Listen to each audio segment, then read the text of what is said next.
అప్పుల బాధలు వెంటాడుతున్నాయా? అయితే 6 జేవిఆర్ వారి జాతిరత్నాలు ధరించండి. హాయ్, వెల్కమ్ టు మనం టీవీ. నేను మీ మనోజ్. తెలుగు రాష్ట్రాలని ఊపేసిన కడప జిల్లా ప్రొద్దుటూరు ఘటన, ఏదైతే కన్న తల్లిని కన్న కొడుకే చంపిన ఘటన. సో ఈ ఘటనలో రోజుకొక ట్విస్ట్ వస్తుంది. పర్టికులర్గా ఇప్పుడు పోలీసు వాళ్ళకి అర్థమైపోయిన మ్యాటర్ ఏంటంటే మనోడికి మెంటల్ ఉందని చెప్పి నిర్ధారించేశారు. అండ్ దాంతో పాటుగా ఈ అబ్బాయిని రిమ్స్ మెంటల్ హాస్పిటల్ కూడా తీసుకువెళ్ళారు. 2 రోజుల నుంచి మనోడిని అక్కడే ఉంచారు. ఇప్పటిదాకా రిమాండ్లో ఉన్నాడు. సో కొన్ని నాటకీయ పరిణామాలు జరిగాయి. లేదు నాన్న కొడుకుని సేవ్ చేయడం, లేదు అసలు ఆ సీన్ ఆఫ్ అఫెన్స్ రోజు జరిగిన సిచ్యువేషన్ మొత్తం కంప్లీట్ అని చెప్పి వాళ్ళ డాడీ ఒక స్టేట్మెంట్ ఇవ్వడం, లేదు ఆ టైంకి నేను అసలు స్పాట్లోనే లేను, మావాడు కత్తి తీసుకొని పారిపోయాడని చెప్పి వాళ్ళ డాడీ చెప్పి విధానం చూసాం. సో ఇన్ని నాటకీయ పరిణామాల మధ్య మనోడికి మతి స్థిమితం కరెక్ట్గా లేదని చెప్పి బంధువులు, ఎవరైతే వాళ్ళ నాన్న స్టేట్మెంట్ తీసుకోకుండా పోలీసులు వాళ్ళ బంధువుల్ని విచారించగా మతి స్థిమితం లేదని కూడా పోలీసులు నిర్ధారించుకున్న పరిస్థితి. కానీ పోలీసులు one by one information gather చేస్తున్నా సరే ఎక్కడా కూడా అఫీషియల్ కన్ఫర్మేషన్, ఎక్కడా కూడా కనీసం ప్రెస్ మీట్ పెట్టిన పరిస్థితి. ఎందుకు ప్రెస్ మీట్ పెట్టట్లేదంటే వాళ్ళకి కొన్ని పనులు ఉన్నాయని చెప్తున్నారు. కానీ ఏది ఏమైనప్పటికీ దాంట్లో ఉన్న అప్డేట్స్ ఏవైతే ఉన్నాయో వాటిని ఇప్పటి వరకు ఇన్ని రోజులుగా, ఎందుకంటే తెలుగు రాష్ట్రాల్లో సంచలనం క్రియేట్ చేసింది యశ్వంత్ వాళ్ళ మమ్మీ లక్ష్మీదేవిని చంపడం అనేది. అలాంటి కేసు గురించి ఎందుకు అప్డేట్స్ ఇవ్వలేకపోతున్నారు, లేదు పోలీసులే సరిగా విచారణ చెయ్యట్లేదా అన్న అనుమానాలు కూడా ఇవాళ చాలా మందిలో వ్యక్తమవుతున్నాయి. సో కోర్టు రిమాండ్ విధిస్తుంది, రిమాండ్ తీసుకెళ్తున్నారు, విచారిస్తున్నారు, బయట తీసుకొస్తున్నారు, వాళ్ళ డాడీ వచ్చి లోపలికి వచ్చి ఆ అబ్బాయిని కలుస్తున్నాడు, అంతా బాగానే ఉంది. సో ఇప్పుడు ఫైనల్గా మరి పోలీసుల దగ్గర ఉన్న ఆ రిపోర్ట్ ఏంటో తెలియదు, కానీ మనోడిని మెంటల్ హాస్పిటల్ తీసుకెళ్ళిన సిచ్యువేషన్. సో మతి స్థిమితం బాగుందా బాగోలేదా అనేది ఇటుపక్క వీళ్ళ డాడీ ఎవరైతే విజయభాస్కర్ రెడ్డి ఉన్నారో వాళ్ళు కూడా చెప్పిన నమ్మని సిచ్యువేషన్లో ఇప్పుడు పోలీసులు ఉన్న పరిస్థితి. ఎందుకంటే విజయభాస్కర్ రెడ్డి ఇప్పటికే పోలీసుల్ని అంటే ఒక మిస్గైడ్ చేసే ఇన్ఫర్మేషన్ ఇచ్చాడు అనేది పోలీసులు అనుమానిస్తున్న పరిస్థితి. ఎందుకంటే ఇప్పటికీ 3 స్టేట్మెంట్ ఇచ్చాడు విజయభాస్కర్ రెడ్డి. ఆ 3 స్టేట్మెంట్లు కూడా కంప్లీట్గా ఫాల్స్ ఇన్ఫర్మేషన్. దాంట్లో ఒక్కటి కూడా ఆయమనది లేదు. ఎందుకంటే ఆ రోజున పొద్దున్నే వచ్చాడు చంపేశాడని చెప్పి డే 1 చెప్పాడు. సేమ్ ఈయన చెప్పిన ఏదైతే ఆ విషయం ఉందో అదే విషయాన్ని ఇంటి పక్కన ఉన్న ఇంటి పొలిటోళ్ళు ఉన్న వాళ్ళు కూడా చెప్పిన సిచ్యువేషన్. సో మరి దాని తర్వాత లేదు నేను ఒక బాత్రూంలో ఉన్నాను, దానికి డోర్ వేశాడు, ఆవిడ గట్టిగా అరవగానే ఎప్పుడైతే కత్తితో పొడిచిన తర్వాత ఆవిడ అరిచిన తర్వాత మాత్రమే నేను బయటకు వచ్చాను, మరి ఆ తలుపు తీసింది ఎవరో కూడా ఆయన చెప్పలేదు. సో దాని తర్వాత నా కళ్ళ ముందుటే 3వసారి ఏదైతే తండ్రిని విచారిస్తున్న సమయంలో పోలీసులు తమదైన స్టైల్లో విచారిస్తున్నారో అప్పుడు విజయభాస్కర్ రెడ్డి చెప్పింది ఏంటంటే నా ముందే కత్తితో పొడిచి వెళ్ళిపోతున్నాడు, పారిపోయాడు, సో అది నేను చూశాను అని చెప్తున్నమాట. అంటే 3 సార్లు పోలీసులు విచారణలో కనీసం ఒక్కసారి కూడా సింక్ అయ్యే సమాధానం చెప్పట్లేదు. అండ్ ఇటు బంధువులు చెప్తున్నది కంప్లీట్ యశ్వంత్ గురించే. అతనికి మతి స్థిమితం బాగొద్దు, చాలా వియర్డ్గా ఉంటాడు, అసలు ఎవరికి కూడా రెస్పాండ్ కాడు, కనీసం మాట్లాడే ప్రయత్నం చేయడం, మంచి చెడ్డ కూడా బంధువులతో కలిసి మాట్లాడలేని స్థితి.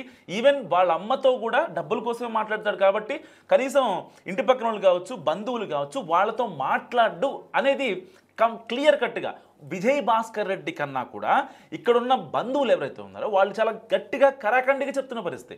ఇలాంటి నేపథ్యంలో పోలీసులు విజయభాస్కర్ రెడ్డి స్టేట్మెంట్ని కూడా పక్కన పెట్టేసిన పరిస్థితి. ఎందుకంటే బంధువులు జరిగింది ఏంటో చెప్తారు. ఇప్పుడు ఇంట్లో ఏదైనా వర్షం జరిగిందనుకోండి, ఫర్ ఎగ్జాంపుల్ నిన్న మొన్నటి దాకా ఈ హత్య వెనుక తండ్రే ఉన్నాడు, తండ్రే చేయించాడేమో అన్న అనుమానాలు కూడా వ్యక్తమయ్యాయి. ఎందుకు మనోడిని యశ్వంత్ అనే అబ్బాయిని కటకటాల వెనుకుంటే ఆ అబ్బాయిని సేవ్ చేయాలనే ఒక ధోరణి నిజంగా విజయభాస్కర్ రెడ్డిలో తేటతెల్లమైంది.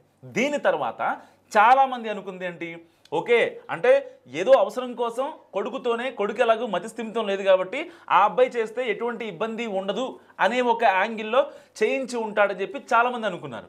కానీ ఇప్పుడు కంప్లీట్గా యశ్వంతే చేశాడు, యశ్వంతే ఆ ప్లాన్ కావచ్చు, అక్కడ సీన్ ఆఫ్ ఎఫెన్స్ కావచ్చు, మొత్తం యశ్వంత్ పాత్రే ఉంది, డాడీ పాత్ర లేదు అని ఇప్పుడు పోలీసులు దాని వైపు కూడా మాట్లాడుతున్న పరిస్థితి. సో ఏది ఏమైనప్పటికీ కూడా పోలీసులు కన్ఫర్మేషన్ వస్తే తప్ప ఈ కేసులో కీలక విషయాలు ఏంటనేవి ఎవరికి తెలియని పరిస్థితి. ఎందుకంటే ఎవరికి వాళ్ళు ఈ కేసులో ఎజంప్షన్స్ తప్ప పోలీసులు ఇచ్చిన అథెంటిక్ ఇన్ఫర్మేషన్ని ఎవ్వరూ కూడా పాస్ చేయలేకపోతున్న పరిస్థితి. ఎందుకంటే ఇప్పటికే 2 days నుంచి ఆ అబ్బాయి రిమ్స్ మెంటల్ హాస్పిటల్లో ఉన్న పరిస్థితి. సో దీని వచ్చే డేటా ప్రకారం, ఆ హాస్పిటల్ ఇచ్చే నివేదిక ప్రకారం మనోడికి మెంటల్ కండిషన్ ఎంతవరకు స్టేబుల్గా ఉంది, ఎంతవరకు అన్స్టేబుల్గా ఉంది అనే విషయాలు వాళ్ళు ఒక రోజంతా విచారించే అవసరం కూడా ఉంది. ఎందుకంటే గతంలో మనోడు మరి డ్రగ్స్ ఏమైనా తీసుకున్నాడా, లేకపోతే దేనికన్నా బానిస అయ్యాడా, సో కేవలం డబ్బు కోసమే అమ్మని చంపాడా అనే కొన్ని కీలక విషయాలు